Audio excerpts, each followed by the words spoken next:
can all use that. We can all use a little help. Hey fiddlers, welcome to today's fiddle video. Today we're going to be talking about one of my favorite things, which is bowing patterns. I love them. Bowing patterns are wonderful because they can take a tune from this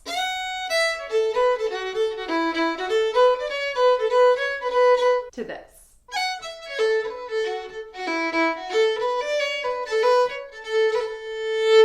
We're going to look particularly at jig bowing patterns today, and we're going to focus on a tune, a traditional tune called The Irishman's Heart to the Ladies. If you'd like to see my tutorial on how to play that tune, you can find a link for that in the description. I'll also include a link to sheet music for the tune with the bowing patterns that we're going to talk about today, plus a jig bowing pattern cheat sheet. All right, enough of that nonsense. Let's go ahead and talk bowing patterns. First, you might ask, why do we need bowing patterns? There are a few different reasons for this.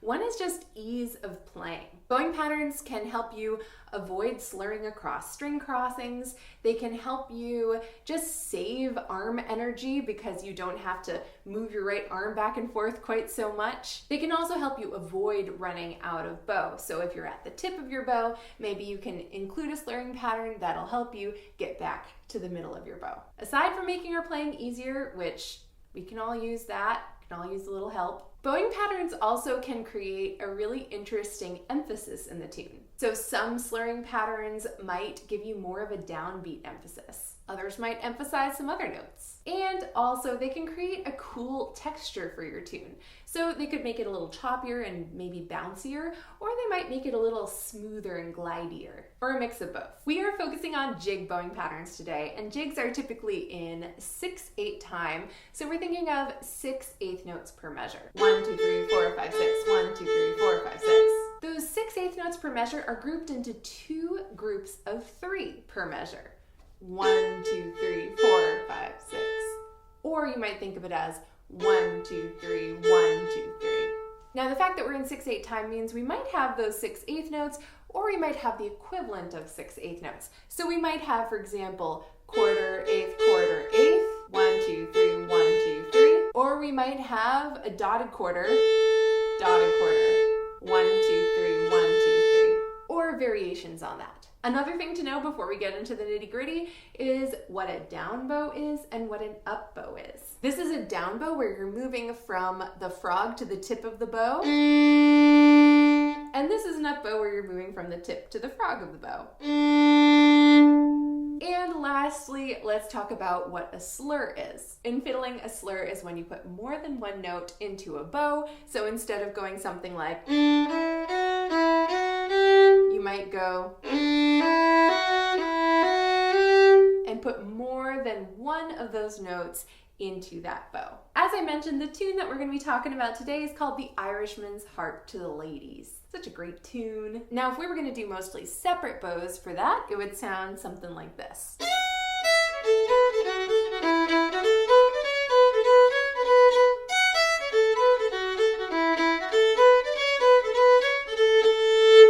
So that's a great place to start, just playing the tune with basically no slurs at all. Sounds kind of nice. Can't beat the simplicity of it. All those separate bows kind of make the tune sound choppier, maybe a little bouncier. Now another slurring pattern that a lot of folks might kind of latch on to when they're playing jigs is playing one bow for every beat, which often is one bow per each group of 3/8 notes. But here's what the A part is going to sound like if we do that slurring pattern all the way through.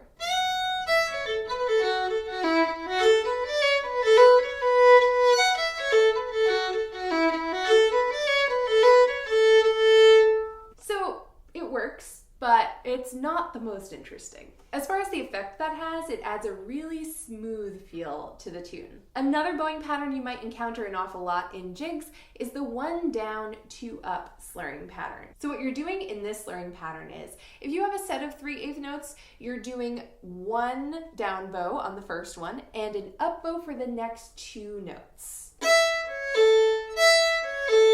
Let's say we do that for much of the A part. Here's what it'll sound like.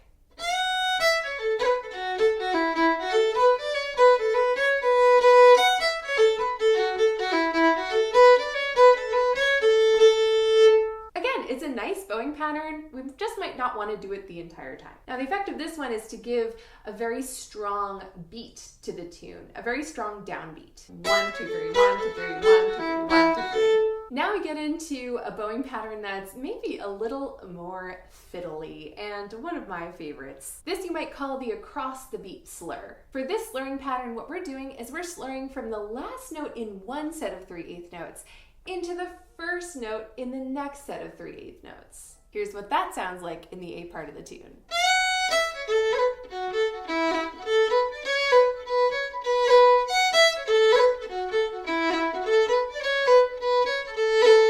So that one's really nice. It gives a nice little lift to the tune. Here's a variation on that slurring pattern. I like to call this the 4 slurred 2 separate slurring pattern. In this slurring pattern, we're going to take a set of 6/8 notes and we're going to slur the first 4, do the last 2 separate. So in a measure that would go, instead we're going to go.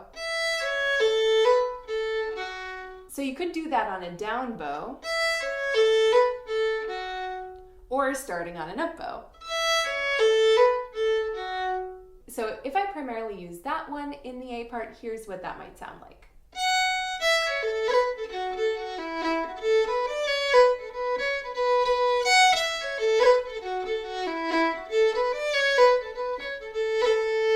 So that way you get this sort of smooth feel and you're also slurring across the beat, so it lifts the tune a little bit. One alternative for this 4/2 bowing is to do those 4 slurred and then 2 slurred as well. One last slurring pattern that's also sort of a variation on that across the beat slur is what you might call a 2/2/2 slurring pattern. In this one, you slur 2, and do 2 separate in a set of 6/8 notes. So you're going. So you do get that across the beat slur. Here's the A part of the tune with that slurring pattern.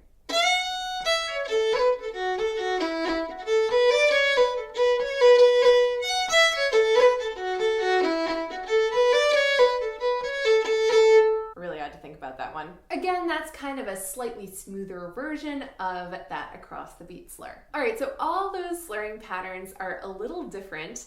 They're all great.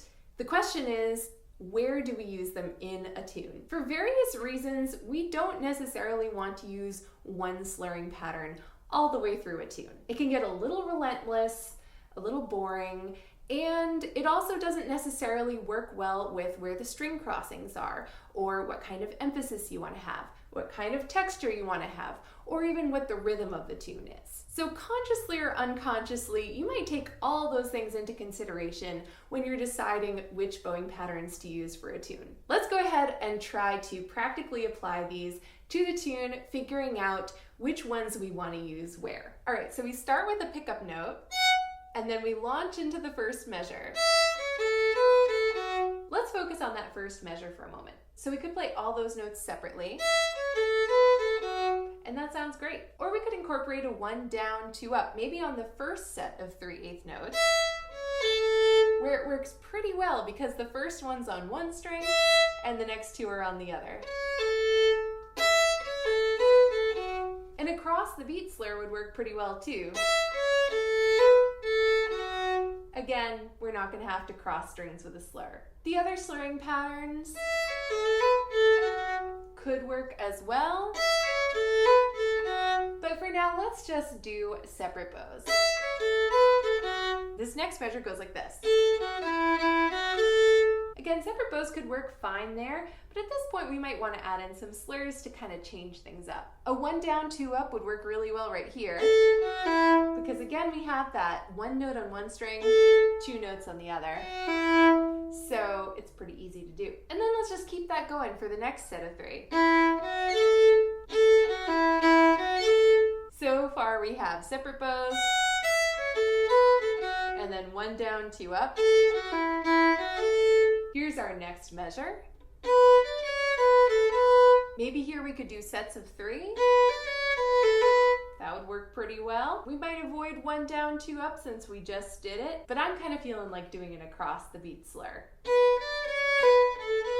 And because I want to start the next measure on a down bow, I'm actually going to do the 2-2-2 version of the across the beat slur. We're going to slur 2, and then 2 separate, which gets us back to our down bow right here on that last measure. So we've got our separate bows, 1 down, 2 up. Then we've got our 2-2-2. And then let's end with just separate bows again. So that first half of the A part, we've got a fair number of separate bows.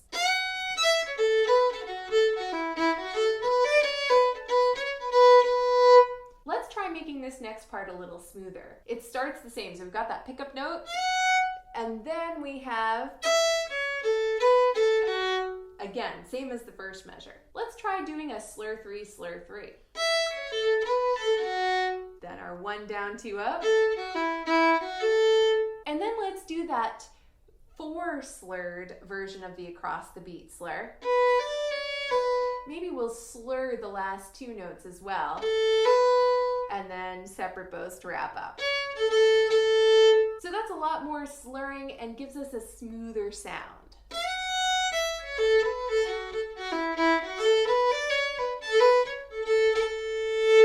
Here's that whole A part with all those different patterns.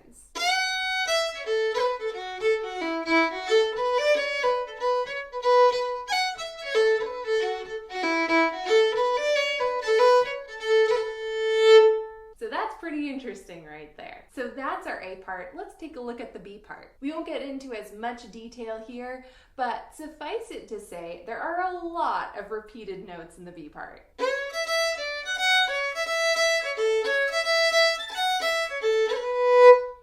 That takes some of our slurring patterns off the table, or would at least make them a little more complicated. If we wanted to slur sets of 3/8 notes, it might get a little complicated because, for example, that first measure has,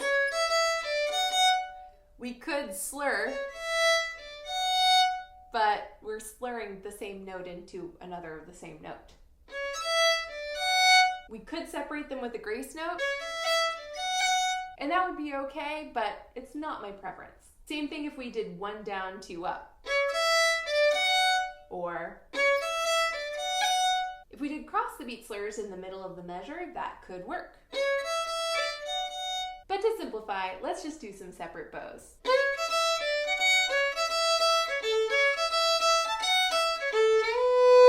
And it continues on like that until we get to the last measure, which is the same as the last measure of the A part. Let's do the same thing we did at the end of the A part, which is slur 4, and then slur 2, and then separate.